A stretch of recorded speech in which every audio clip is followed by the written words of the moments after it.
because of the large business that you have, Lucy, are you guys prepared? Have you had meetings with your staff and employees about a zombie apocalypse?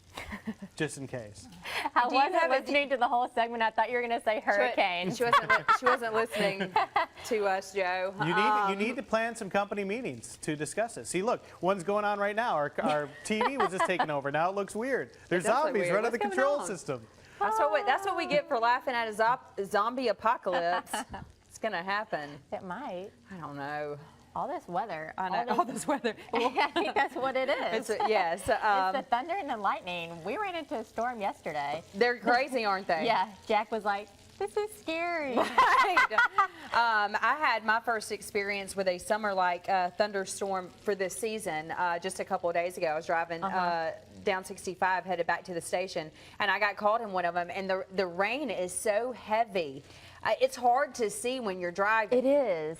So no wonder he thought it was scary. Yeah. I'm sorry, Jack. I know. The boys, I've been taking them to swim lessons this week, and Jack is doing really well. He's like diving under, and Nick is not doing so well. He's the more cautious twin. Nick is not interested in getting in the pool? He's in, but like he's not interested in doing the kicking that Miss Jeannie wants him to do. Right.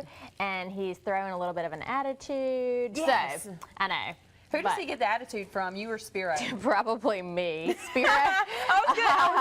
It's funny. People are like, is Lucy as nice as she seems on TV? Spiro's like, which, just kidding. He is very patient.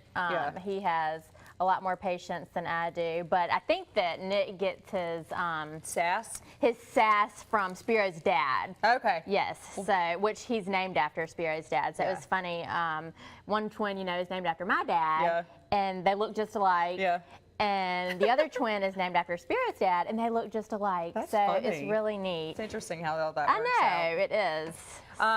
Joe has said that he likes every ingredient in this dish this morning. Yes, this is a really, really good one. This is our Conecuh pasta salad, creamy Creole Conecuh pasta salad, which it was fun. I was going through some of my recipes, trying to see what I wanted to do today, and it's already been almost 2 years since we had our big celebration at Greer's for 100 years. Man, has it been that long? Yeah, and so it was 2 summers ago.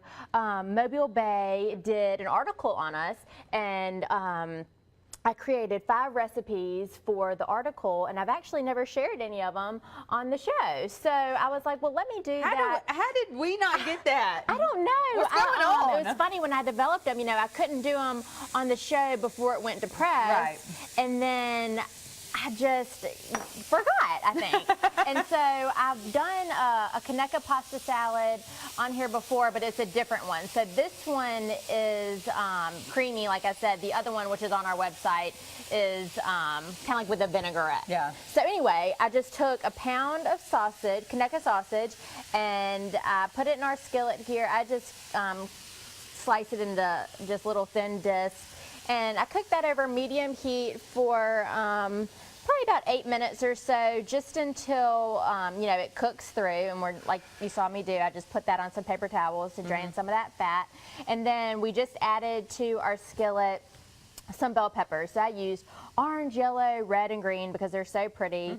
And of course we have our Conecuh fat in there that came out of our sausage, so we don't have to add anything else to it. So we're just going to cook those for about 5 minutes. We don't want them to lose all their color or all of their crunch, but we do want to cook them a little bit. And then we'll also add a 1/4 teaspoon of salt and a 1/4 teaspoon of pepper here. That sounds good. So I thought this might be a good one for Memorial Day that is coming up this weekend. We have tons of awesome stuff on sale at our stores. A lot of people are going to be grilling despite the weather. Yeah. And this would be a good one to, kind of take along to your gathering. It's like we've talked about before, living on the Gulf Coast, we're so used to how unpredictable our weather is. I feel like, sure, the rain chances are there, but we're all like, we can get through it. We're going to be fine. It's like everybody makes their plans anyway because you do never know.